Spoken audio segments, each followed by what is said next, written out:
Now, what we should mention here would be first, of course, the classification that there are Hodgkin and non-Hodgkin's lymphomas. And observing this one, we should mention the 5 most often types that we usually should observe in the human organism.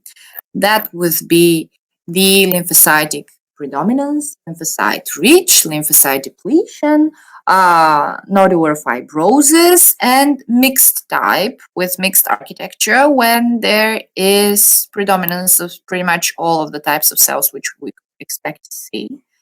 Where we should observe first that this is actually a lymph node.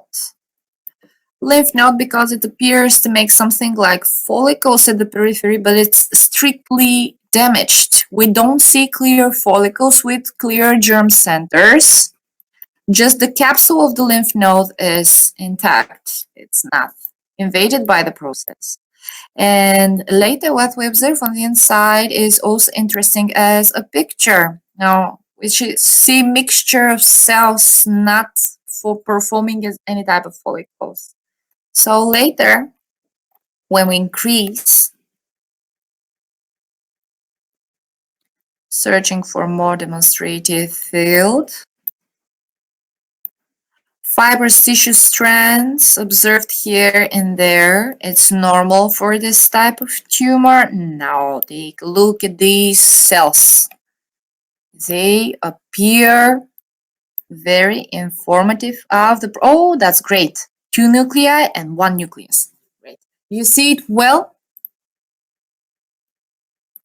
Now, the cell population which we expect in Hodgkin's lymphoma to be found, that would be 3 populations of cells.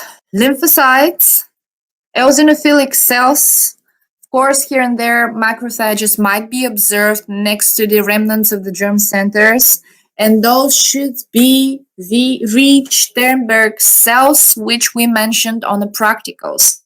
Those are either cells with 2 nuclei, like one here. We may increase it a little bit. Take a look at this. 1 nucleus here, 1 nucleus here. Prominent red nucleola at the center of the nuclei, and these nuclei are standing back to each other or looking at each other as a mirror image inside an eosinophilic cytoplasm of the cell. This is a typical example of Reich-Sternberg cells with 2 nuclei. Another one which I should show to you, that should be a Reich-Sternberg cell with 1 nucleus. I'm searching for a more representative with a prominent red nucleola, but I only see 2 nuclei. Again, a giant cell. This one is a good one. With dispersed chromatin, prominent red nucleola, and eosinophilic cytoplasm, which is not having a good demarcation from the surrounding tissue, which has fallen inside. Those are fibrous tissue strands in here. So here, pretty much that is all. Never forget to mention the eosinophilic population. In the Hodgkin's lymphoma, there is always eosinophilic population. Mature lymphocytes here and there. And pretty much that is all that we should mention about this type of tumor. So 5 morphological types and the population of cells which we should observe inside and show them to the professor.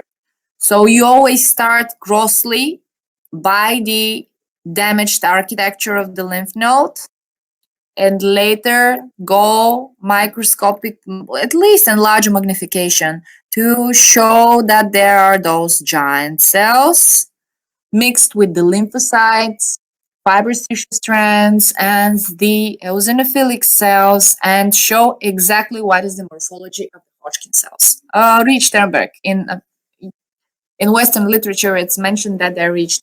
In Bulgarian literature and Russian literature, we consider that those are 2 types of cells, Hodgkin and Reich-Sternberg, depending on whether they have 1 or 2 nuclei.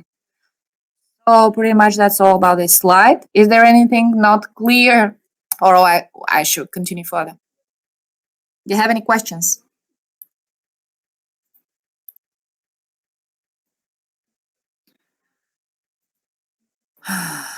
Okay, I suggest no.